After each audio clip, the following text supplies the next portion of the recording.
Gente, a cada 1 litro de genipapo na cachaça, você coloca 2 xícaras de açúcar.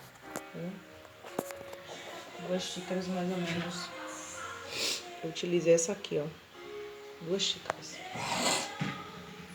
A água você coloca mais ou menos meio ou 1 litro de água. Geralmente é melhor 1 litro de água, né? Porque eu vou utilizar 2 litros de genipapo, né? Então você vai mexendo até ganhar o ponto de calda. Cada um faz do seu jeito, sabe, pessoal? Quando ganhar um ponto de calda aqui, eu vou contar os minutos aqui no celular.